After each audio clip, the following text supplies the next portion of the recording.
Welcome to Small Ship Cruise Talk, a show where we share insider tips and first-hand experiences about this outstanding, yet lesser-known form of travel. We are passionate about sharing our knowledge about river cruises, expedition, yacht, and barge cruises, so you are informed when it comes to choosing your own vacation experiences. We're your co-hosts, Dan and Mikkel, and we are your cruise experts and the co-founders of Sometimes Sailing, a website that focuses on small ship cruising. Welcome to another edition of Small Ship Cruise Talk. Today we are extremely excited to have Noël Burgess with us. Now, we met Noël on a riverside luxury cruise ship a couple months ago. We did. We were cruising the Rhine. The Rhine. Mikkel usually says the romantic Rhine. So you went full on German with it. Yes, I'm sorry. It's a romantic Rhine, but we went up the Rhine. I like that actually. So through our conversations, we realized we have to bring you on and introduce you to our audience because you have a great perspective on the younger traveler as kind of being introduced to river cruising or small ship format cruising. I know our listeners are going to be really interested in that. So, Noël, if you could introduce yourself. Sure, absolutely. So Noël Burgess, it's subtle G, so not guess or Jess, it's Burgess. So I like to joke it's a subtle G. Grew up in Connecticut, so New Englander, moved out to California about 10 years ago. I was in human resources for about 15 years, and then during the pandemic, like most of us, having a hard time, and looked at my career and what I was doing and found that I was able to take those skills and move them into more of the multimedia storytelling aspect. So I focus mostly on food, beverage, and travel, how brands can reach younger and broader consumers, and then also for those consumers, how they can navigate these new areas that either culturally or diversity, like they weren't allowed to, or just don't have a lot of experience in some of these places. And I think one of them, as you said earlier, is river cruises. You know, I'll be 45 this year, so I'm literally 80s baby, AD. And, you know, growing up, I thought of river cruises as that's something my grandfather and grandmother used to do, right? Like they're playing shuffleboard and, you know, some disgusting Bermuda shorts and a hat on a river cruise deck. And you know, that's how I saw it. And I just didn't see it as something that in my youth, I guess we're middle age. I guess 45 technically is middle. Well, I mean, if you think about it, you know, I don't want to get off on a tangent, right? But it's like I said it the other day and I was around someone that was in their 70s, like, you're not middle age. And I'm like, okay, so let's break this down mathematically. If literally you multiply my age by 2, that's 90. So I think it's middle age. It's safe to say 45 is middle age. You know what I mean? So, but anyway, I don't want to get off on a tangent. Now I'm of an age where, you know, some of these experiences now don't seem so old. And I think in general, even for individuals that are 20 years younger than me, there's still a lot to be said about small cruises. We've always felt like the sooner you get into small ship cruising, the better off you are. And like you are in on a secret that everybody else is going to find out later in life and wish that they had found out sooner. And the price goes up even more, right? Right? It's like that small island that used to be so quaint and cute and no one went to, right? And then, you know, shout out to Tulum, but Tulum is a good example of that, right? Where 20 years ago, oh my God, you can get there for pennies. Now everybody and their mother and their dog wants to get there and the price has gone up. Yeah. What was your introduction to small ship cruising in general? So it was riverside luxury cruises. I had never been on a small river cruise. Well, I take that back. I mean, in New Orleans, you go on like those riverboat cruises, but you're not really going anywhere. You're just going around locally. You're not in another country and heading 8 different destinations. So I think this was 3 years ago and it was their Danube. So I believe it's the Mozart. It was on assignment. So I'm like, okay, the exaggerated eye roll. And I'm like, okay, I'm going to go and I'm going to be the youngest person by 30 years, except for other press on the trip. Everybody else will be super old. And that's okay, right? I don't have an issue with that because I like to joke that I feel like generationally, I'm the middle child. Like I'm stuck between baby boomers and Gen Z and millennials. And oh, it was my first experience. And I went in there with my eyes wide open and just like, okay, we're going to try this out. And I was pleasantly surprised. I wasn't the youngest person by far on that cruise. And even on the cruise we went on there were quite a few 20-year-olds and 30-year-olds. I was extremely young, but maybe back in the 70s and 80s, it was just something that was advertised towards an older generation, right? Baby boomers were in their 40s at that point, like, yeah, this is for us. And then, of course, they've aged with the brand. Right. And I think along the way, these river cruises weren't able to pick up younger generations. They just doubled down, tripled down on baby boomers and Gen X's and went with it. And I don't blame them. Follow the money, get yours. I don't have an issue with that. But then how do you sustain long-term viability? They didn't pick up the millennials, along the way and say like, hey, this is not just your grandparents type of travel. This is something that you can either go on with them or just do it yourself. And I think they missed out on that.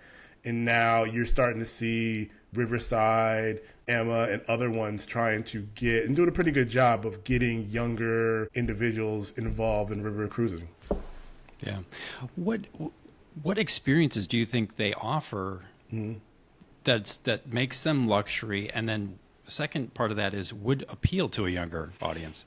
So I compare them to the big ocean liner cruises. Clearly, they're both cruises. Just one's on the ocean and literally one's on a river. But I know my issue with cruises in the beginning were that it's like, okay, this is a college soup kitchen, right? Like, is this a buffet style? And I'm not agoraphobic. I want to be very clear to the audience. I'm not agoraphobic at all. But even, on some of these large cruises, I mean, you have 5,000 people, you're shoulder to shoulder and you're standing in line. And, there's screaming children and there's teen angst in the pool. And you just, right? And just, right? It's just a lot, right? A lot of moving parts. And to me, the river cruises, they're smaller, more intimate, and you're able to really focus in on the things that the larger cruises just can't give you the individualized service. So you have the great food, but it's not for 4,000 people. It's for 40 people or 100 individuals. It's easier to get on and off the ship because you're not standing in line for an hour and a half to get off. For those that may lean towards antisocial behavior, it's just much easier, I think, for those that are a bit shyer to deal with 40 people than 4,000 individuals, right? You meet one or two people that you get along with, right? And you focus in on them for 7 to 10 days and you're good. The other thing I would say is from a socioeconomic standpoint, I know river cruises may seem like they cost a bit more, but it's another way to think about it. This is how I think about it. Imagine you're booking your vacation to go somewhere that you've never been before, and you're spending anywhere between $2,000 to $10,000. You have no idea what to expect when you get to that island or that country. And you spend all this money, and hopefully it works out for you, but sometimes it doesn't. You absolutely hate it there, and you just dropped 10 grand. To me, with a river cruise hitting 7 or 8 spots, you're able to figure out what are the places that you like best, and then you come back and you drop that 7, 8 grand, right? So we were in Amsterdam, we were in Germany, we were in France, and we ended up in Switzerland. So we stopped at maybe 8, 9 spots, because I know we did 2 in a day some of the days. And I like some places better than others. And I'm like, I'm going to drop my money, right, in the next 1 or 2 years to come back here and check out, the Chocolate Museum in Cologne, right? And we went to a beer garden, and I was like, okay, this is some place that I like. There was other places, and I won't shout them out because I don't want to hurt their tourism, but that I wasn't, right, that I wasn't too keen on. So maybe I need another river cruise to figure that part out, but I'm not going to drop 7 grand to go back there and purchase a hotel. So my point is, the long-winded way of me saying you're able to taste, pun intended, a lot of different places all in one trip and then figure out what suits you. I'll be nice today. The younger generation's attention span can be fickle. So now every day you're hitting a new spot, you're hitting a new spot. And I think that's something that really vibes with the younger generation.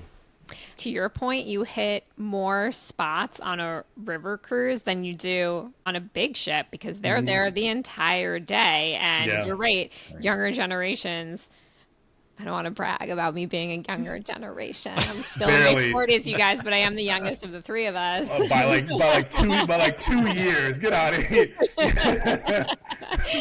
But my attention span is not great. And I do enjoy, one city in the morning and then a city in the afternoon. Some days we're in the city from morning until late in the night, but it was a nice aspect of it. And additionally, another point you made about the cost and this, I would say, misconception that it's so expensive.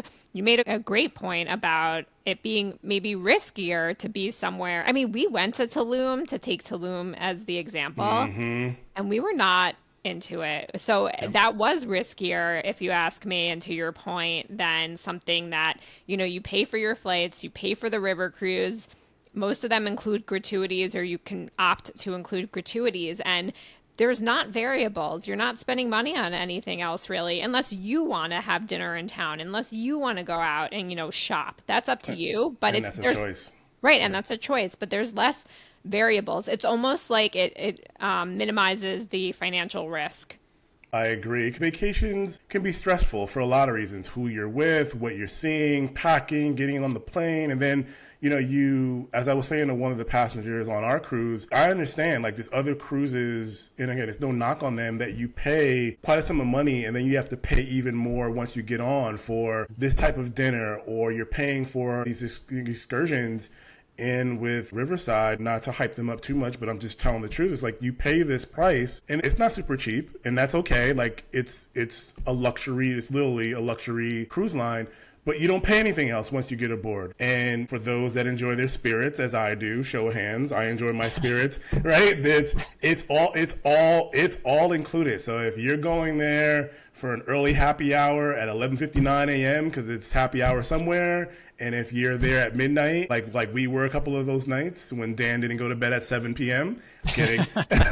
I'm kidding. High-end meals throughout the day, the barbecue on the deck, having dinner and having a menu that changed every night. It wasn't the same thing unless you want to eat the same thing, right? So they had the menu where if you wanted the steak every night, you could have it. But the main courses, they changed every night. And I think that's something that I appreciated. And I know we talked about it a little bit, but given the day that you're on the cruise, some days you're not feeling getting off the ship. And there were a couple of days I was like, you know what? We're in this port. It's 80 degrees outside. The sun is there.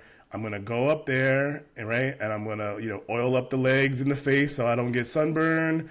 And I'm going to sit on the deck for 4 or 5 hours and have one of the nice butlers bring me a drink. As I said to him, I was like, every 45 minutes, I need you to fill my cup. And he did. And I think that's, to me, the proposition value of a river cruise.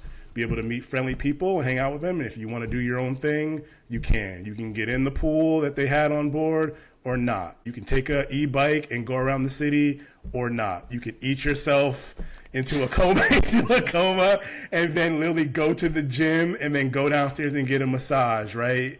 I think there's so much more to do than I think people realize when, depending on how you like to vacation and how you like to relax. Yeah. You really bring up such a great point. It's all about that personalization. You can literally choose your own adventure by staying on the vessel, or else going into town, or else taking an excursion, or grabbing a bike and doing something on your own.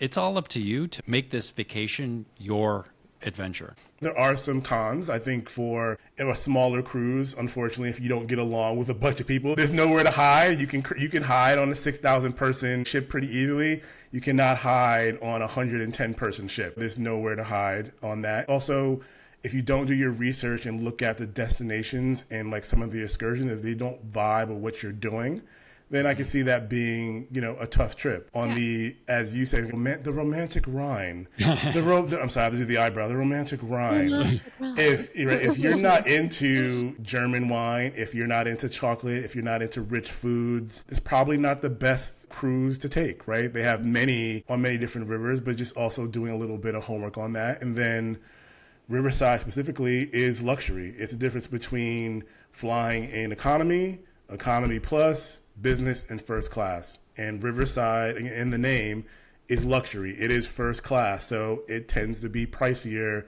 than some other river cruises. You just need to figure out what's best for your budget and what you want to spend your money on.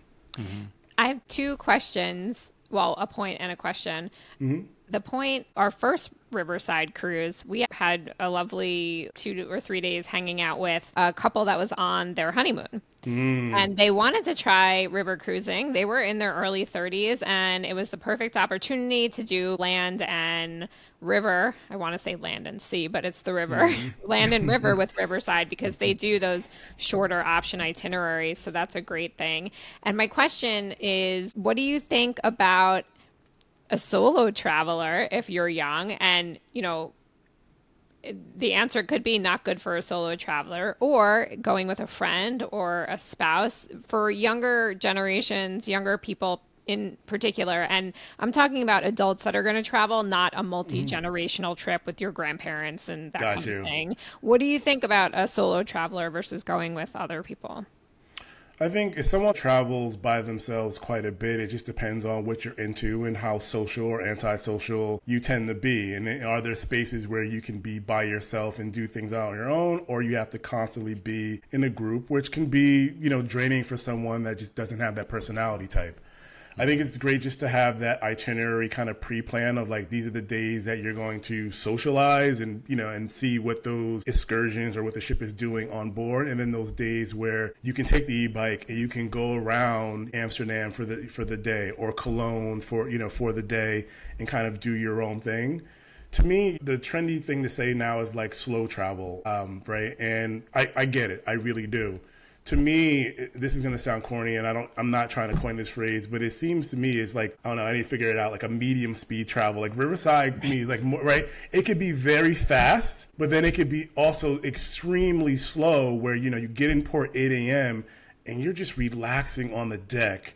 Or as one day I did, like I got up in the morning, I went to the gym at 8:30, I had my massage at 10, then I jumped in the pool around like 11:30, and then I spent the next 4 hours just sitting up on the deck with a book. As I mentioned earlier, the butler, as I told him, please, every 45 minutes, have that fresh drink and the fresh ice. And I didn't move until about 5 o'clock in the afternoon. So that, you know, it doesn't really get much slower than that. But then the following day, up at 8 o'clock to get on a bus to go like an hour somewhere to, you know, do this all day excursion. And it was extremely quick. We were moving. So to me, it just kind of goes back and forth on what you want to do. But I think for the solo traveler, that at least, how do I put this nicely? At least has enough grace and patience when they want to be by themselves to interact just enough on a very intimate ship where it's not possible to hide unless you're just going to sit in your stateroom all day, which kind of defeats the purpose, but still be able to get out and do those things by yourself and perhaps reconvene that evening at 6 o'clock and socialize that way. Yeah. Multi-paced. Exactly. Multi-paced. Exactly. That maybe that there it is. I'm gonna start using that as a hashtag, multi-paced. Right? Multi it's yours. I'm gonna Lily give you credit. We can all I'm buying the URL. Right? Multi-paced travel. There we go. I love it. So what advice would you have for younger travelers that are thinking about maybe a river cruise or like trying it out? Like, you know, how would they know if it's right for them? Right before investing the money without going. That's hard. Listen to our podcast. Watch all of our videos. Yes, watch all that. I mean, do your research wherever that is. I mean, is it social media platforms? Is it articles? Is it digital articles? Is it word of mouth? Ask these questions in all seriousness. Listen to podcasts, and then I know it's depending on the generation, it's not typical, but also calling up the actual like cruise line or a travel agent and just having a real conversation with them. Like, here's how I like to travel, and being honest with yourself. If you don't want to be around a lot of people, if you don't want to do X, but you do want to do this, figure out like what's the best platform for you, but then also what's the best cruise line, because also budget's going to be a big consideration for you quite as well, like flights going out and all that. So are you the type of person that, you know, doesn't want to spend any extra money? You want to pay one flat fee and then leave me alone? Or you rather pay something a little bit less, but then you decide what add-ons you want, you know, during or at the end? It just depends on what kind of traveler you are and just having a real conversation with yourself. Yeah. I think also, I won't speak for you, Noel, but people should not be afraid to reach out to the people that made the articles or the videos or the social media that they are watching. I love when people reach out to us and have a follow-up question. Good. So reach out to those people. You don't have to guess. It doesn't have to be a crapshoot, just, based on your research and educated decision. And you could have a conversation with any of us about those needs. And we have been on them. So we are another resource. And I'm not saying that just to plug things. We started this podcast and our website because we absolutely love small shifts. And it is our joy to be able to spread the word and see if it is a right fit for people. And if it's not a right fit for somebody, I'll tell them. I mean, I love it. I wish people reached out more, and they reach out quite a bit. I'll probably get 3 to 5 DMs or emails a week. But I mean, part of the reason why I got into this is to make individuals that look like me from my community comfortable in these spaces. When I got back, I think actually it was during, but I didn't respond because I think the three of us, we probably had one too many drinks. So I was like, you know what? I'm going to wait till I get back to America. But asked me, hey, Noel, I was looking at your photos and were you the only person of color on the ship? And I was like, no, I don't think so. And I was like, it was pretty diverse racially, but also, by age and gender.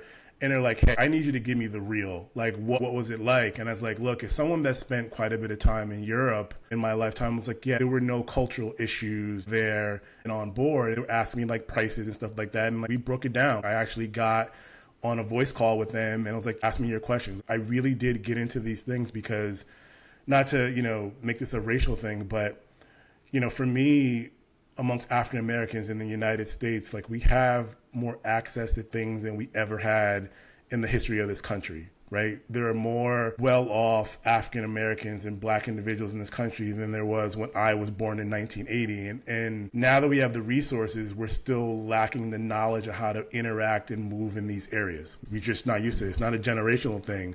Like your parents may not have done that. If they have, great, but it doesn't usually go back 6, 7, 8 generations. You're new to these type of experiences. So I'll get a lot of questions of like, well, how do I book this? Or how do I interact? Or what should I wear? Or how should I think about this? Mm-hmm. And I'm like, here's my experience, right? And yours might be a little bit different, but here's the things I think of, because I'm not going to speak for you, Dan, but I think a little bit, I can relate to as a woman where you're in certain spaces and you're just like, look, am I going to be safe? Or what's this going to be? Like things that you just think of naturally because you've been a woman all your life, right? In the same way I've been Black all my life. How do I think about this? Where it's like, okay, am I going somewhere where I'm not going to be accepted, right? And those are things that a lot of African Americans think of when they're traveling, obviously within the U.S., but also overseas. How are they going to be received? And those are a lot of questions that are posed to me really on a weekly basis on where am I going? Not to get on a pedestal, but one of my tenets is literally making travel more accessible for people in my community or diverse communities in general by going on these trips and showing it's okay to do these things. Yeah. Or when something is a little bit funky, I'm going to give it to you like, yeah, you might want to be careful there, right? Because people had some interesting, I'm going to be nice because it's your podcast, some interesting comments towards me. But on this cruise, was none of that. If I might give a shout out, this is part of why we love supporting the Black Travel Alliance. Yeah, I love them. I'm a member. Them. So it's a lot of dollars there. So I'm glad to see that that brands are missing out. Brands are missing out on that.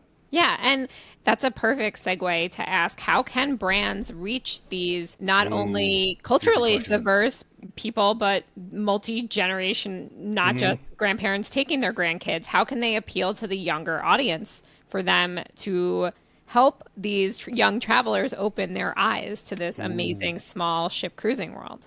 All right, you have 2 hours on this podcast? No. Yeah, we do. Yeah. You're like, we got like 10 minutes. Yeah. Let me pop popcorn. Let's see. There's so many ways to attack this. I'm a storyteller, so I want to tell a quick story so people can understand a little bit better than getting too like technical with like PR and all that stuff. So the three of us are around the same age, roughly, even though someone pointed out that they're in their early 40s. Okay, we're gonna you caught that, Dan, right? I was like, okay, it's fine. It's okay. It's all right. Dan's older than you, so you're in the middle. Yeah, but I'm like, Dan and I are the same age, but that's all right. It's okay. I'm sure in our grandparents' generation, when radio was the main platform, that's how brands and people communicated with each other, through radio. That's how you sold ads. That's how you sold cars. That's how you sold washing machines, right? And then in the late 50s, early 60s, as my grandfather used to call it, the idiot box came out, known as television. And I'm confident that for those that were making, hundreds of thousands, if not millions of dollars through radio, were very hesitant to switch over, right? This was their bread and butter. This is what they knew, right? And they protected their turf.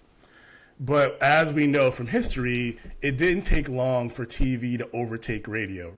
So TV came on, and within 10 years, if not sooner, it was the primary form of the way people communicated and were able to sell their brands in ads. And then we know the explosion from there, network television, so on and so forth. It doesn't mean that radio just went kaput, right? It just went the way of the dinosaurs. It just slowly tailed off. And I would argue it took, 60 years for it to almost completely die? I mean, I feel like now in 2025, no one really listens to free radio. You have satellite, things have morphed into podcasts, clearly. But as far as turning the FM AM dial, now with most cars, you can just hook in your phone or Bluetooth and you listen to your own music. Why listen to FM radio, or you have audiobooks? So I bring that up as a comparison to where we are now.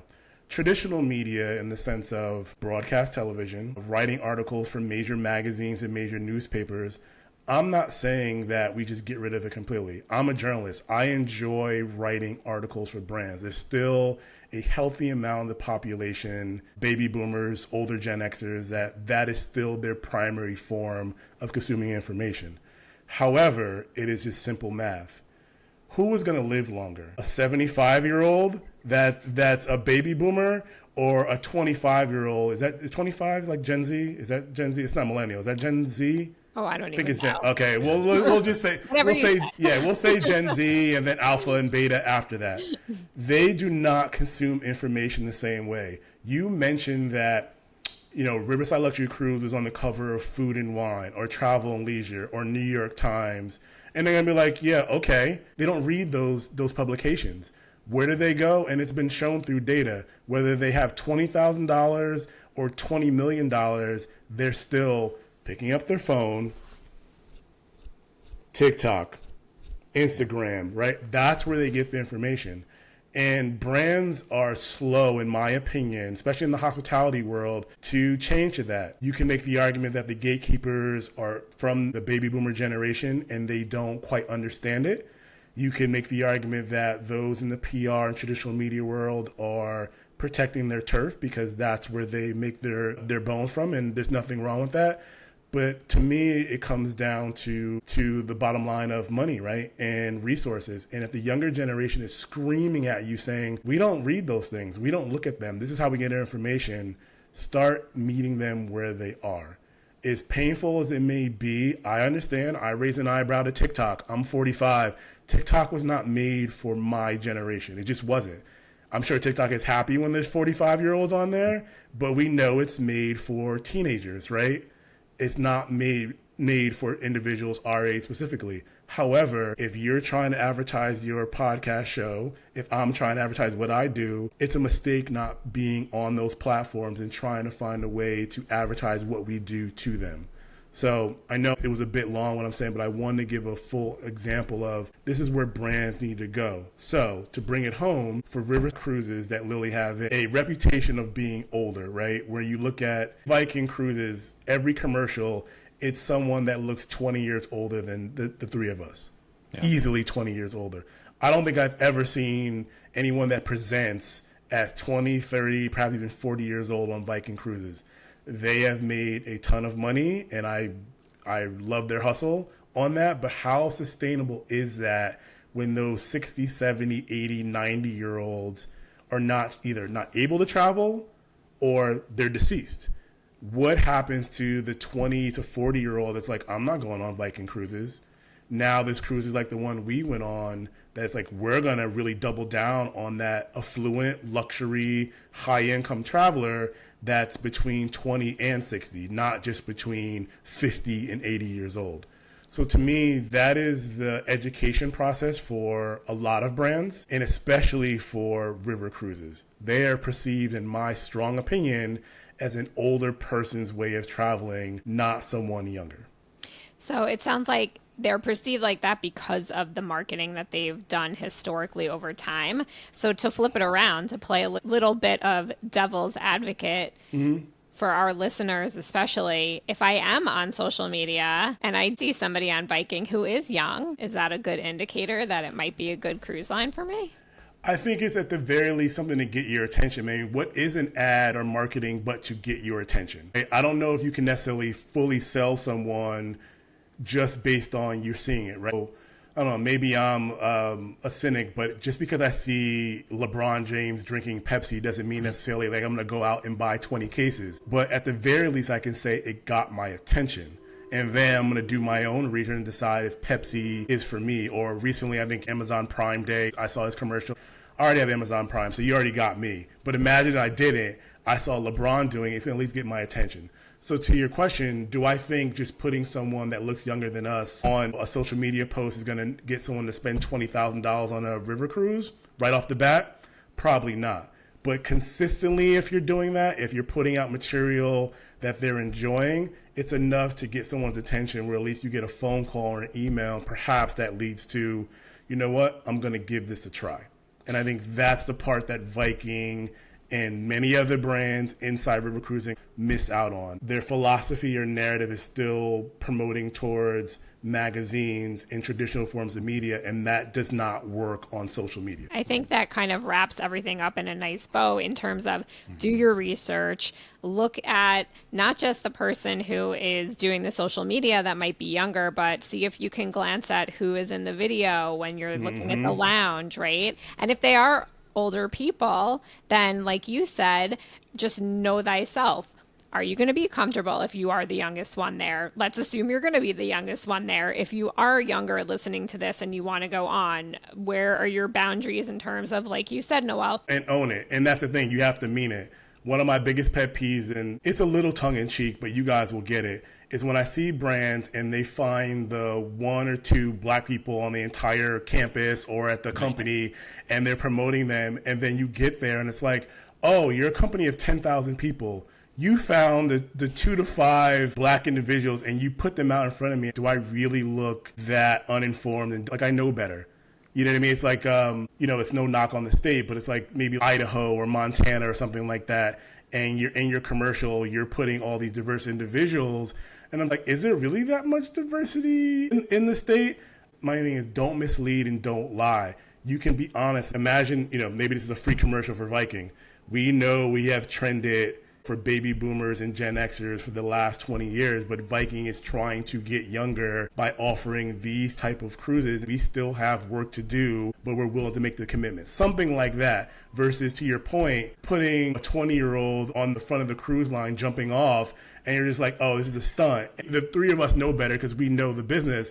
Oh, this is a stunt. There's no one 20 years old on a Viking cruise unless their grandparents brought them, right? And then you get on there and it's nothing like the commercial. So I think that's another mistake to me that brands make, where it's just you trying to make yourself appear like something that you're not. Just be honest about it. We have a lot of work to do, but we're trying to get there.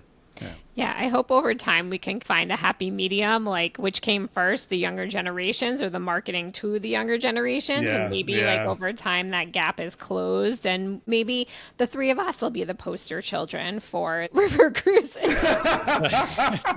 That's funny. In 20 years that we'll be on Viking or another. I hear you saying, but I just want to sum up by saying really try and experience a river cruise. Unless you are deathly afraid of the water, it is worth the experience. There's so much more to do on and off the vessel than you think there is. It is worth it. Try a little bit of everything, go to multiple countries and have the intimacy of a small crew that's attentive. I think it's definitely worth it. Well, thank you so much, Noel. Of course. Really appreciate you stopping by. Tell our listeners where they can find you and more of you. Absolutely. So you can type in my name, NoelBurgess, and that's subtle G, Burgess. You can find me on Forbes, Forbes.com. You can find me on Instagram. It's Mr. Noël Burgess. Also, I have a small but growing travel show called On Our Way on YouTube. So just type in Noël Burgess On Our Way, and you'll be able to find me there. We are supporters to the max and subscribers. All of that is going to be in the show notes. So maybe you're driving and you can't write that down, but don't worry, just check out the description or the show notes, whatever you want to call it, and it will be there.